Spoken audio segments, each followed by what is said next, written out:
Tonight's episode of TWITS is brought to you by Frost Brew Coors Light.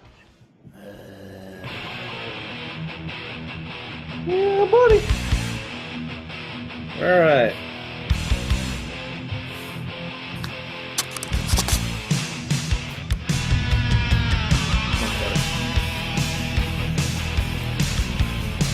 All right. I got the rumbling of the kids upstairs. I think I'm fully prepared for this. I'm mostly prepared. Actually, it took me a while tonight. It took me about an hour and a half to compile this shit. Wow. I was doing other shit too, so. All right.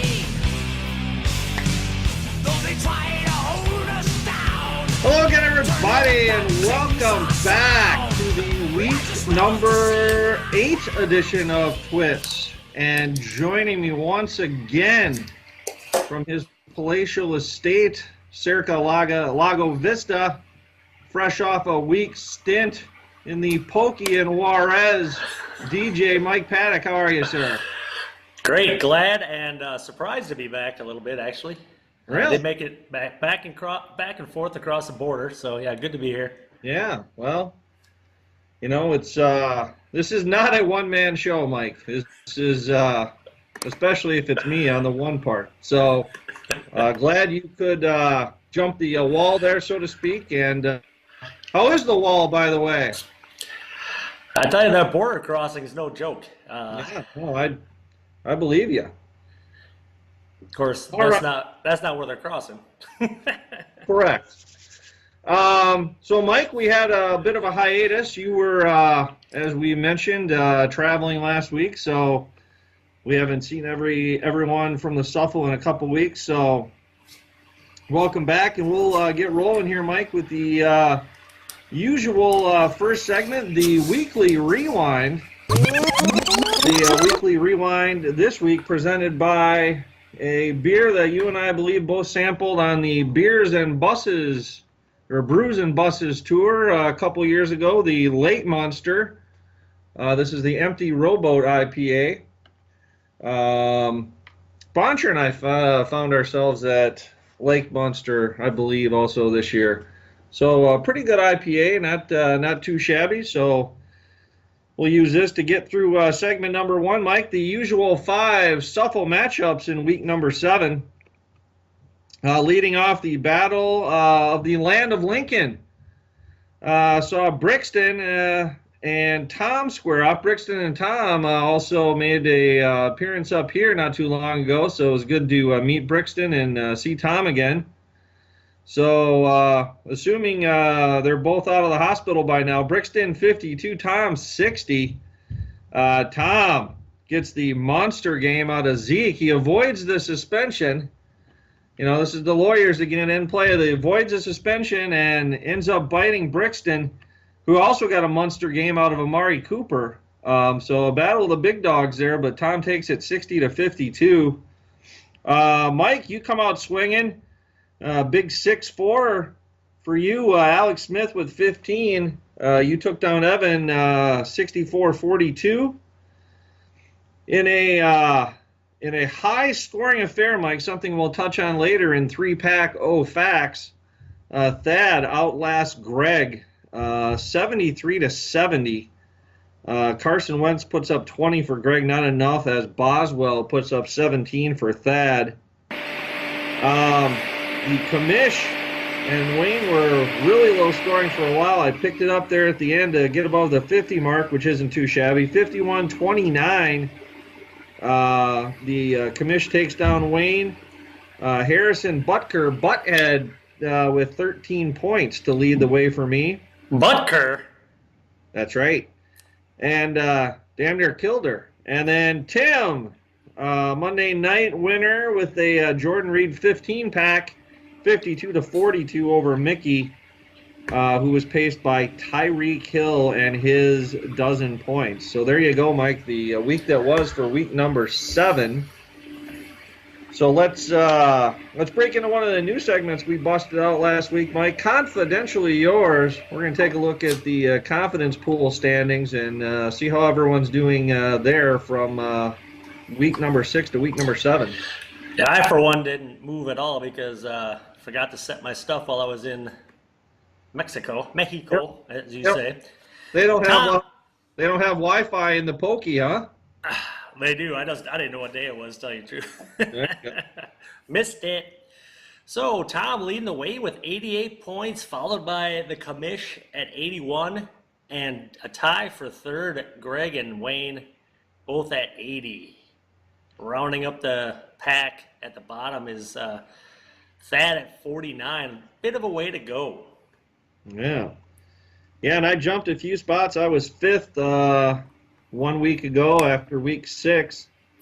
So jumped a few spots, but everything's really tight there. 1 point separating second through fourth. So, Mike, this is still too early to call. If I can have after a last preview of year. if I can have a preview of your election coverage, this is still too close to call. So we shall see what happens the remaining 11 weeks or so. Yeah, after last year, it's definitely too close to call yet. You are correct, sir. All right, Mike. The one of our new sponsors, Snapper, on board, and so we're going to take a look, Mike, at the Snapper weekly snap count, brought to you by Snapper. We throw up the graphic here. We'll see, Mike, week number 7. We got a couple guys playing 100% of the time, not exactly household fantasy names, Mike. Ed Dixon and Tavares King, the former Georgia quarterback, are your 200 percenters on the week, but you can see the rest here. Some big names on there: Gronk, Cooks, Cooper, so on and so forth. And then we'll show up the second graphic here. This is what I'm a little bit of a sample of what I'm working on. So I took the example of Buck Allen and the Ravens backfield, and so here's a sample of what's happened with him the last 3 weeks, so you can kind of get a look. You can see his percentage actually is pretty much remaining the same, going down a little bit, but as these backfields and running backs by committee, the dreaded RBBC, starts to take shape, this will be some of the data that you'll have available to you. I'm hoping to roll it out maybe by the next edition of TWITS, which hopefully will be 1 week from today if you don't have to go back to the Who Scout. So, there's your Snapper weekly snap count. Court date. Yes. And before your court date, Mike, we're going to have you do a little work here, Mike. We're going to have you assess what's coming up, Mike, on tap. Sondo, your spotlight matchup in week 8 is the Brick Walls. Thad at 5-2 with 372 points, going up against Wayne Bago at 4-3 and 308 points. The all-time points do go to Thad at 1489 to 1420, fairly close there. But on the flip side, Wayne leads the series 19-18 with 1 tie, and he won 6 of the last 7 to get there. That's a streak. It is. Coming in with the same amount of points, but a much better record at 7-0. Jeff won for the thumb. 372 points against Evan, the Minnesota Vikings. Got off the schneid, not this past week, but the week before, when we weren't able to do the wrap-up, so we have no winless teams left. Evan at 1-6 with 340 points. You do lead the all-time points, though, 1629 to 1494. And the series, as you would expect, 22-18, winning 6 of the last 9. That's right, 6-9 combo. And then Tim Cranky Pants at 4-3. Oh, a 4-3 matchup here against me, the Paints. Tim coming in with 330 points to my 352. And I do lead the all-time points 1460 to 1401. And the all-time series 21-13. I won the last 6 matchups to get to there, so Tim Cranky Pants is cranky for a reason. Now that is a streak. That ain't 6 of 7. That's 6 of 6. Yes. And then the aforementioned Brixton Pineapple at 3-4 after that hot start at 335 points against Mickey Crazy Mom at 2-5 with only 5 points more. We have no history in that matchup yet. Oh no, Mike! I just saw the last matchup. Worlds colliding. Worlds are colliding with Tom Brixton Sky at 3-4, 360 points against Greg Scuffs Patches at 2-5 after scoring 70 last week and losing, but he gets his point total up to 306. Tom I wouldn't say he's dominating the points all time, though. It's 1530 to 1491, with Greg leading that series by 1 game, 20-19. Tom won 5 of the last 6, though. So, question is, will they tie up the series this week, or will Greg finally get off the schneid? Tune in next week to find out. Yeah, that is your weekly rewind, brought to you by a little KBC Pumpkin Ale, sticking with the season here. If you like the pumpkin taste, this is out of Trader Joe's. Yep. If you like the pumpkin taste, I tell you, this is one of the best. Awesome. I dig it. All right. Yeah. Speaking of pumpkin,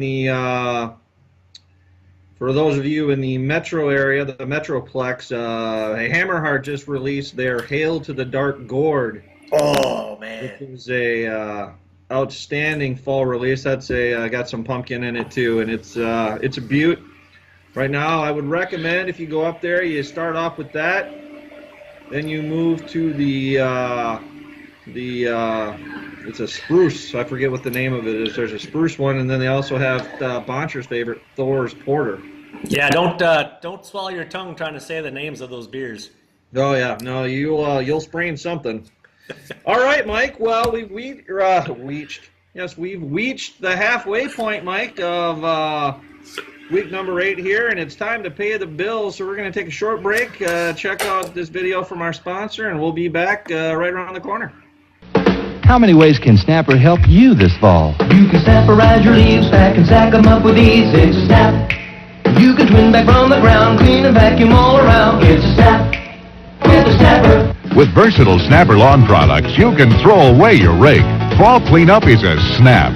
Get leaf relief with a Snapper Self-Propel, specially priced at $399.95. You can clean up after mowing, clear the leaves off just by blowing. It's a snap with a Snapper.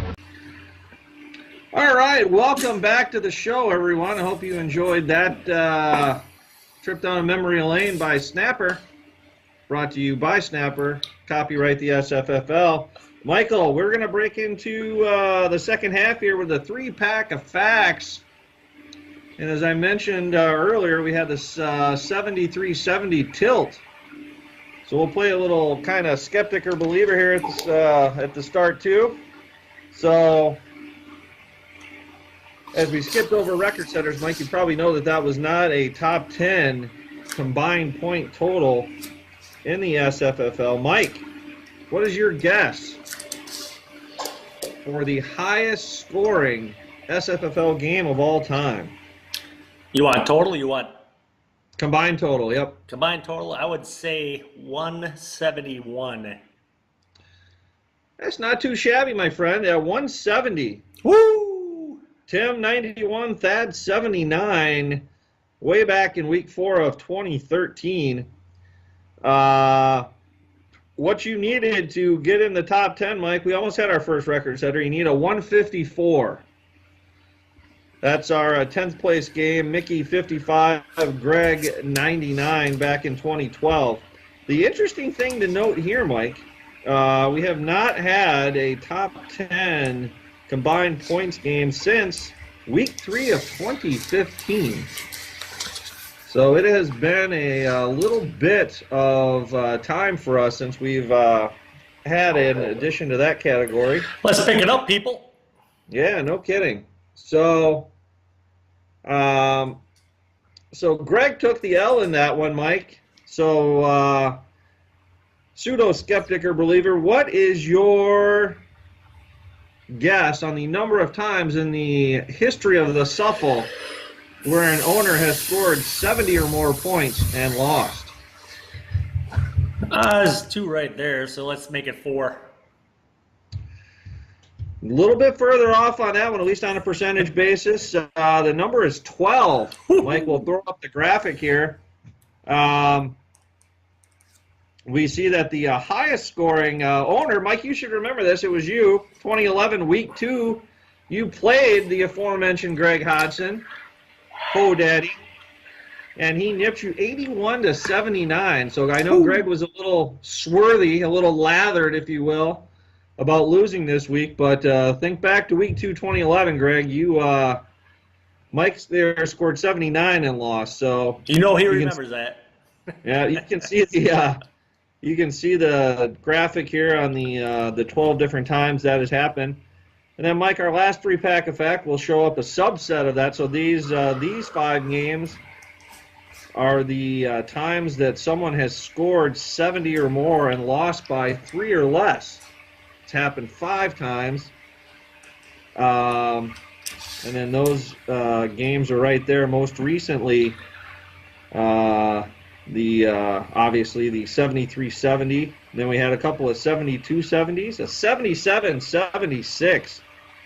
Greg's name's all over this board. So Greg, high-powered offense there, fun and gun, chuck and duck. And then the 81-79 also makes that list. So that's your 3-pack of facts, Mike. I also wanted to show up this graphic, a section the commish has been hard at work on. Looking to add some multimedia, kind of my own sound off. So I kind of wrote the question and answered it myself. What do you want to see on the site? Well, how about some video? And how about video that doesn't pull up with a freaking 30-second intro on NFL.com, and then it's not what you want to see anyway. So working on this my video section, Mike. I'm going to go ahead and give my TWITS partner Mike access to this as soon as we're done here. It's in the beta stage, but I tell you, anyone who's watching this episode of TWITS and wants this, just email me and say, hey, I want video, and I will add you to the beta testing here. And then, yeah, so what it'll do is it'll go through, it parses the videos, and then it goes through your team's roster and any name that it picks up on. For example, you can see I've got 5 here from this last week, Zach Ertz and a couple Le'Veons and a Cooks and a Michael Thomas. So it's pretty slick, so check it out. Like I said, hopefully you're watching Twitch. Just let me know, and access is all yours. Nice. All right, Mike, let's quickly break into steals and heels here. I'm guessing I'm going to be littered on the heels part, but I haven't looked at this yet. On the plus side, Mike, here we had Amari Cooper with his breakout game. He's a plus 16. Something called O.J. Howard comes out of nowhere with a plus 14. And Kenny Stills, not Kenny Loggins, Kenny Stills with a plus 11 to make the steals list. And then on the heel side, Mike, I got the printing cut off here, but I can at least run down the names. We had Melvin Gordon, Alfred Morris, and Demarius Thomas were your heels of the week. So a couple RBs and a wide receiver. So those are the. I've got it up here for you too. Melvin Gordon underperformed by 8.86. Alfred Morris by 8.3, and Demarius Thomas by 7.37. Interesting. Melvin Gordon's the only one that got a point out of that match too, by the way. Yeah, what happened to Denver?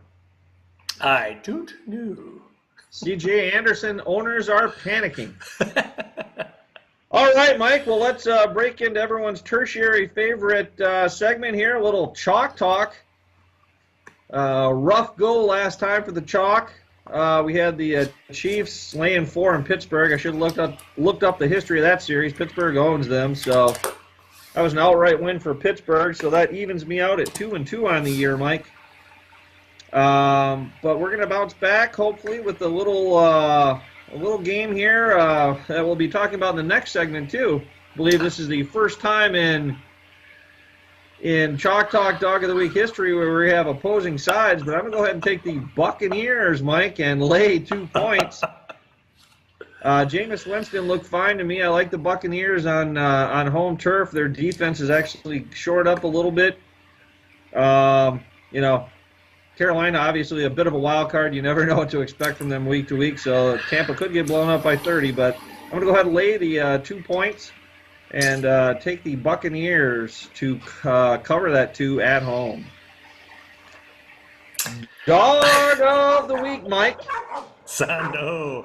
Yeah, your dog of the week. I'm surprised this hasn't happened before. I went out there looking, and I've tried everything. I've tried the close games. I've tried the big spreads, and I'm just getting killed. What am I, 1 in 1-3 this year, 1-4. I'm at, I believe 1-3. So here I'm looking at this this Carolina game, same way you did. I was like, well, Carolina knows Tampa pretty well. They're getting 2. It's not that far to travel. Let me go ahead and get on Cam's shoulders and take the Carolina Panthers and the 2, and we'll see what happens next week. All right. Yeah, well, we're gonna make up ground on one another one way. One of us is making up ground no matter what. So, all right, Mike. Well, we will break into the final segment here, wrap up week number 8 with our game of the week, Mike. It's an oldie but a goodie. These two teams do not like each other, the Redskins and the Cowboys. The Redskins coming off a bit of a beatdown and a little comeback at the end Monday night against Philly. Zeke Elliott will be around for this game. My prediction is he will not be around for 6 weeks after that. But so we've got the Redskins at home against the Cowboys. Mike, I come into this week 3-1 with an asterisk. And Mike, you are an immaculate 4-0 on your game of the week. So why don't you go ahead and lead us off? Who you got in this one? Yeah, don't follow my dog of the week. Stick with me on these, though. Well, with Zeke still around and Cowboys offense playing really well, I mean, even when the Packers were at their high point, it took a last-second heroics by Aaron Rodgers to win that. So I'm going to have to stick with the Cowboys this week, and good thing they're full strength. So give me the Cowboys. Yeah, Mike, I'm going to have to go ahead and agree with you on that one. I mean, the Redskins actually like, but their secondary and linebacking core is so banged up right now that I think they're going to be able to make some hay with Des Bryant, Cole Beasley, and the boys. And obviously Zeke is a touchdown waiting to happen, a feature that the Washington Redskins running game doesn't have right now. I think Cousins keeps this one close, but I will go ahead and take the Cowboys on the road too in this matchup. All right, well, that will put the bow on week number 8, Mike. If you'd like to see this episode or any past episodes of Twitch, just head on over to our YouTube channel or go to vh1classic.com. So until next week, Mike, week number 9, we will bid everyone a good evening and adios. Adios.